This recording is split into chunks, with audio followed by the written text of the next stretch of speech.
Assalamualaikum warahmatullahi wabarakatuh. Salam sejahtera bagi kita. Perkenalkan, nama saya Marista Safrimawati, absen 22 dari kelompok 4 bidang studi Sejarah Indonesia kelas 10 PSPR. Saya di sini bersama 5 teman saya, yaitu Kinanti Kaila Putriku absen 19, Lintang Fajrulia absen 20, Maria Ayu Landari absen 21, Muhammad Alfian Kasturi absen 23, dan Muhammad Vicky Hermawan absen 24 yang akan menjelaskan tentang teori masuknya Islam di Nusantara. Selamat menyaksikan. Bahasan teori masuknya Islam di Nusantara. Salah satu agama yang diakui di Indonesia adalah Islam. Agama ini diketahui berkembang sejak abad ke-13 hingga sekarang di tanah air. Teori tentang masuknya Islam di Nusantara terbagi atas 5 teori, yaitu teori Gujarat, teori Persia, teori Arab atau Mekah, teori Cina, teori maritim. Islam merupakan agama mayoritas di Indonesia, tetapi Islam bukanlah agama nenek moyang Indonesia, sehingga masuknya dan penyebaran agama Islam memiliki proses yang memerlukan waktu.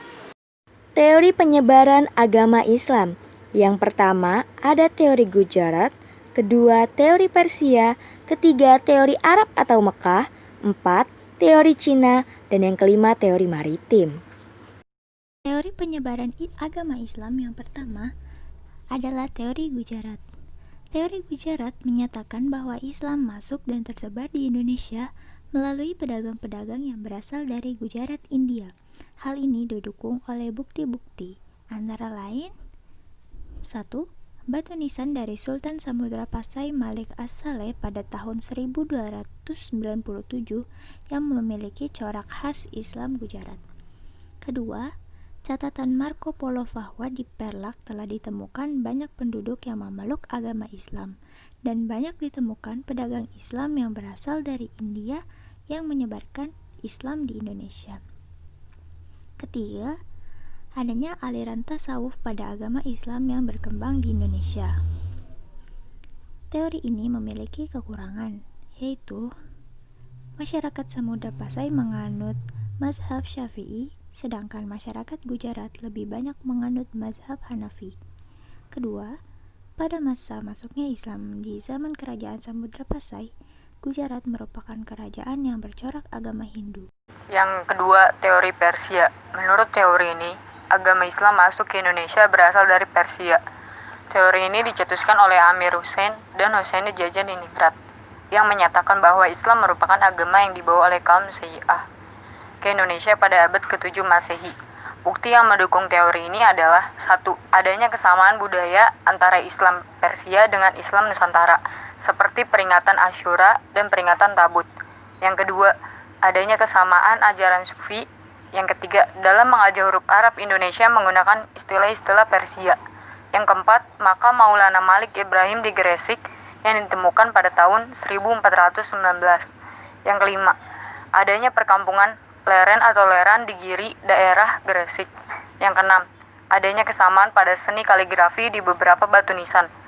Tetapi teori ini memiliki kelemahan, yaitu masih berkuasanya kekhalifahan Umayyah di Timur Tengah yang berada di Damaskus, Baghdad, Mekah, dan Madinah pada abad ke-7, sehingga tidak memungkinkan bagi ulama Persia untuk melakukan penyebaran Islam di wilayah Nusantara secara besar-besaran. Teori Arab atau Mekah. Menurut teori ini, Islam masuk ke Indonesia dengan dibawa oleh orang-orang Arab yang memiliki semangat untuk menyebarkan agama Islam ke seluruh dunia. Teori ini didukung oleh penelur Arnold H. Jones, T.W. Arnold, dan Buya Hamka. Teori ini didukung oleh beberapa bukti antara lain 1. Adanya perkampungan Islam dengan ciri kekhalifan Umayyah di pantai timur selatan pada abad ke-7 Masehi. 2. Kerajaan Samudra Pasai menurut mazhab Syafi'i yang merupakan mazhab yang terkenal dan banyak dianut di Arab dan Mesir. 3. Menggunakan gelar Al-Malik pada raja-raja Samudra Pasai yang umumnya hanya digunakan Mesir.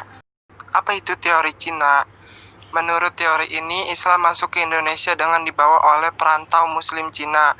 Teori ini dicetuskan oleh Slamet Mulyana dan Sumanto Al-Qurtubi. Beberapa bukti yang mendukung teori ini antara lain adanya migrasi orang-orang Muslim Cina dari Canton ke Asia Tenggara, yaitu di Palembang pada 879 Masehi. 2. Adanya masjid tua dengan arsitektur Cina di Jawa. 3. Raden Patah yang merupakan raja pertama Kerajaan Demak merupakan keturunan Cina. 4. Gelar raja-raja Kerajaan Demak ditulis dengan menggunakan istilah Cina.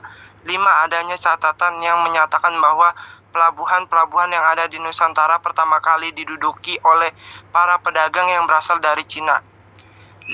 Teori maritim. Menurut teori ini, masuknya Islam di Indonesia karena umat Muslim memiliki keunggulan dalam menjelajahi samudra. Teori ini dicetuskan oleh N.A. Balok yang merupakan sejarah asal Pakistan, tetapi masih belum ditemukan banyak bukti yang mendukung teori ini.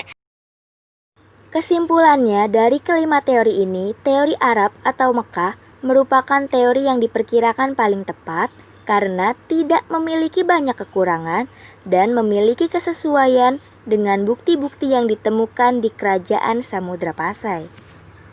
Ya, presentasi kali ini disusun oleh Kinanti dan Lintang sebagai penyusun PowerPoint, Maria, Alfian, dan Vicky sebagai penyusun materi, dan Marista sebagai editor. Baik, itulah yang bisa disampaikan oleh kelompok 4 kelas 10 PSPR. Saya mewakili teman saya memohon maaf apabila ada kesalahan dalam penyebutan atau penulisan dalam presentasi ini. Sekian dan terima kasih.